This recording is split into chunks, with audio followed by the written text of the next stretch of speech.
Did you know that Maryland residential properties in Group 2 just saw a massive 13.2% jump in their reassessment values? Well, that's actually a bit of a cooling trend compared to previous years. If your uncapped taxes skyrocket right alongside that number, well, you could be in for a huge shock when that property tax bill arrives. So here's the thousands of dollars question. Are you leaving money on the table? Seriously, failing to apply for a homestead exemption could literally cost you hundreds, if not thousands, in property taxes every single year. If you're a homeowner in Maryland, you absolutely cannot afford to overlook this incredible benefit. Welcome to today's Explainer. I am super excited to guide you through this material. We're going to look at exactly how you can stop overpaying your Maryland property taxes. How? By using the ultimate tool to protect your wallet, the Homestead tax credit. Here's our quick roadmap for today's Explainer. We'll start with how to stop overpaying those taxes, then look at whether you're actually eligible. After that, we'll walk through a step-by-step application guide, cover some common pitfalls and FAQs, and wrap up with a recap and a quick disclaimer.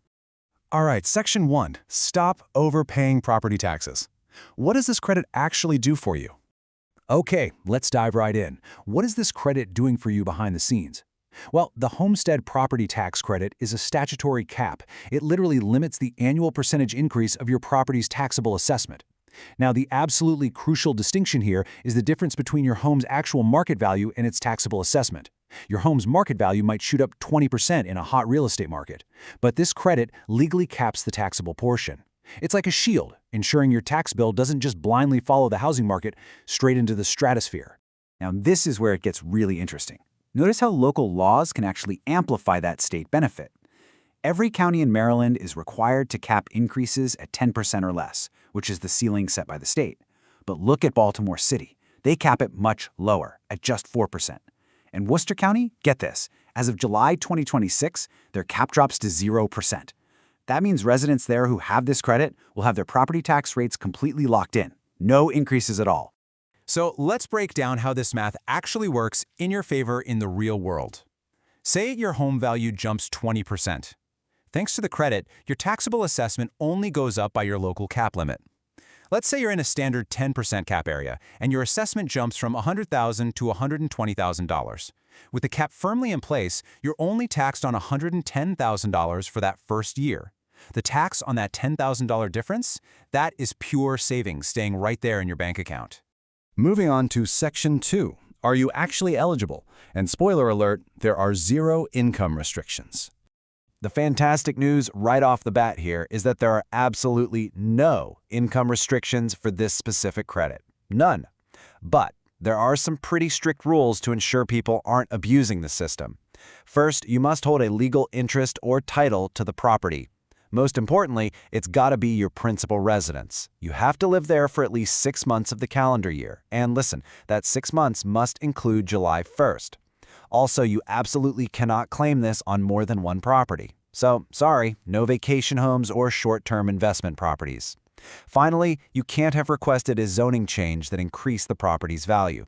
That 6-month occupancy rule and the strict limit of one property per owner, those are the absolute bedrock of this entire program. Now, I really need to point out the biggest pitfall right here, because people constantly confuse these two programs. You've got to understand the fundamental difference. The Homestead Tax Credit, which is the whole shebang we're talking about today, is a one-time application that caps assessment increases and, again, zero income limit. The Homeowner's Tax Credit, on the other hand, requires an annual application and it caps your tax bill based strictly on your gross household income, which tops out at $60,000. So please, whatever you do, do not get these two confused. All right, Section 3, the step-by-step application guide. Let's get you signed up today. I really want you to pay close attention to this part, because these 3 simple steps are the core of securing your tax cap. Step 1. Check the SDAT Real Property Database online to see if you already have it. Step 2. Locate your account identifier, which is super easy to find at the top of a past property tax bill, or you can just email the state for an access number. And Step 3. Submit your application via the Maryland One-Stop Portal online or through traditional paper mail. Let's look a bit closer at Step 1, because this is absolutely vital. Go online to the SDAT property page and scroll all the way down to the bottom. If the status says approved, you are golden. No further action needed. But if it says no application, you need to apply right away. Please do not assume your title company handled this for you at closing. It happens all the time. You have to verify this status yourself to protect your wallet. When you get to Step 3, you've got a choice in how you apply. The Maryland One-Stop Online Portal is incredibly fast. It uses a single, simple login, and it offers immediate processing. We highly recommend this seamless route. But if you prefer, you can go the paper route. Just download the PDF, fill it out, and mail it to Baltimore or fax it in. It's a perfectly valid option. You should just expect slightly slower processing times. Let's move to Section 4, Common Pitfalls and FAQs. Time to address some of those lingering concerns. You know, real-world anxieties pop up all the time when dealing with state bureaucracies. Just listen to this highly relatable quote from a panicked Reddit user who realized their title agent completely dropped the ball. They wrote, "I am currently panicking because that is supposed to be submitted within 180 days. I'm submitting it now, 57 days late." Look, it is incredibly human to feel this sort of bureaucratic panic, especially about that 180-day post-transfer deadline. But hey, take a deep breath, miss the deadline, you're actually going to be okay. Thanks to Senate Bill 1970, which is a piece of legislation passed back in 2022, the law now allows for retroactive qualification and calculation even if you missed a prior year. So even if you're late to the party like our Reddit friend, you can still apply and potentially get retroactive credit exactly as if you'd applied on time. Now, what if your application is flat out denied? First off, don't panic. There is a very clear timeline for handling that. Day 1, you receive a written denial from SCAT. Day 30, this is your absolute hard deadline to file an appeal. If you file within those 30 days, your next step in the future is a review by the Property Tax Assessment Appeal Board. Obviously, a denial is super frustrating, but knowing this timeline turns it into a completely manageable, actionable process. We also need to briefly cover what happens to this credit during major life events. Selling or transferring the home, that ends the credit immediately for you.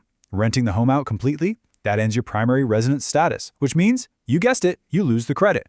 However, there's a really important exception here. If you temporarily vacate the property to raise and rebuild it or to do substantial improvements, you can actually keep the credit. You just need to have owned and lived in the home for 3 years prior and ensure the work is completed by the end of the next succeeding tax year. And that brings us to Section 5, Recap and Important Disclaimer. Let's go over the key takeaways. We've covered some fantastic ground today, so here are the absolutely crucial takeaways you must remember. First, this credit caps your taxable assessment. It does not hold back your home's actual market value.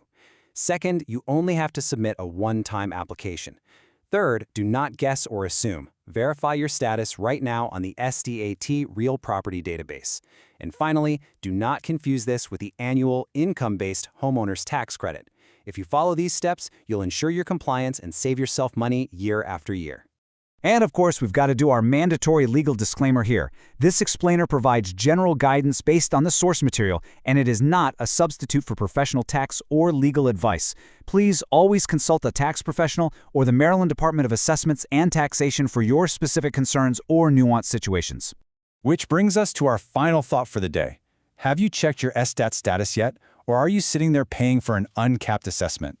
Seriously, don't leave your hard-earned money on the table. Take just a few minutes today, look up your property, and lock in your savings. Thanks so much for joining me on this explainer, and I will see you next time.